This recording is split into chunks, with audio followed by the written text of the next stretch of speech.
The German government has sold 50,000 bitcoins, and the Bitcoin scene is going crazy, with some calling it one of the most retarded things the politicians ever did. But what are the true reasons for selling, and why did Germany not keep all the Bitcoin, or at least some of it? Let's find out.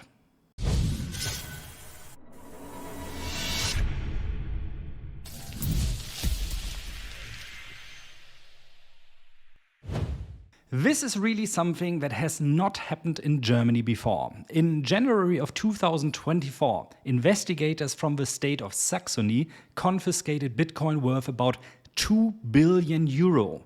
These Bitcoins stemmed from illegal activities with pirated copies of movies surrounding the portal movie2k.to. In the past weeks, these 50,000 bitcoins were now sold for approximately 2.64 billion euro, or around 2.87 billion US dollars, according to the Prosecutor's General's Office of Dresden.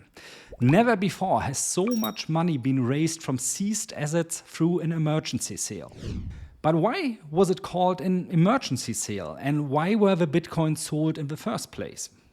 To understand this, we need to dive a bit deeper into the German law and bureaucracy. But don't worry, I will not drown you in boring sections of the German law now. The Code of Criminal Procedure, StPO, and the Criminal Code, StGB, stipulate that seized assets must be liquidated as quickly as possible in order to secure the proceeds and, if necessary, to pay compensation to potential victims.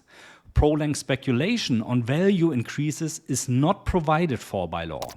So we are actually looking here at a case that is not due to bad decision making when it comes to investment strategy, but a process that follows the current law in Germany. In other words, the public prosecutor's office is legally required to sell the Bitcoin, so they had no other choice. So-called emergency sales are regulated in section 111p of the Code of Criminal Procedure.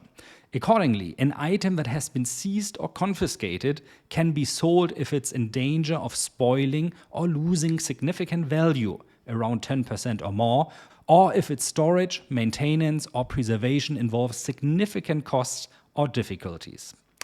Losing or gaining 10% in value is, of course, something that happens for Bitcoin on a regular basis. So now we understand that according to German law, the Bitcoins had to be sold. The question we should ask ourselves now is, of course, who is getting the money? Under normal circumstances, the state of Saxony would be getting the money now. And I'm sure it would love to get it because it could pay off half of its state debts with the money.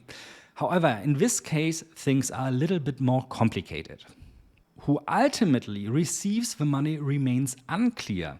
According to the authorities, the billion euro amount is not currently available to the state. The sum is deposited with the Leipzig Regional Court until the criminal proceedings are concluded. It is not yet known when the responsible court will make a final decision and what will happen to the money.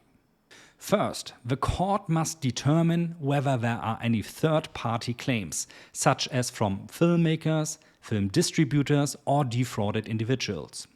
However, initial interests were of course expressed shortly after the sale proceeds were announced.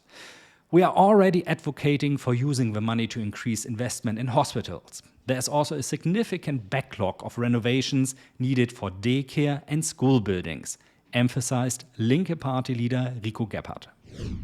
As a German citizen myself, I have to say that this procedure really highlights how the German government works. In a good way, because it shows that the law itself works, and in a bad way, because it also shows how to the point law-abiding Germans tend to be. For me, there would have been a smarter solution than this. The platform movie2k.to was shut down back in 2013. The man running the platform had gone into hiding and had been internationally wanted by warrant since the end of 2019. In 2023, he was arrested abroad and remained in custody until mid-January of 2024. The film portal had offered hundreds of thousands of pirated copies of movies and series. The operators are said to have generated millions in revenue and used it to acquire Bitcoin. So, we are potentially looking at Bitcoins that were bought for much lower prices than today. The price of Bitcoin was trading between $13.30 and $1,166 in 2013. So buying 50,000 Bitcoins cost between $665,000 and $58.3 million. So in my opinion, a number between those is the true damage done in fiat money. And this should also be the equivalent available for third-party compensation claims.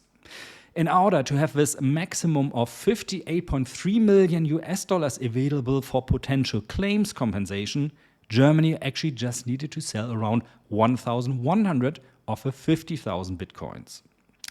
This means Germany could still have been one of the largest Bitcoin whales out there and make sure that it is prepared for what more and more smart people in this world are preparing for. Bitcoin becoming the global backup assets for countries, companies, and individuals. Sadly, Germany has passed on this chance and decided to instead once again not embrace innovation. I guess after all, Michael Saylor is right. Everyone buys Bitcoin at the price they deserve. Until we see each other again, happy investing.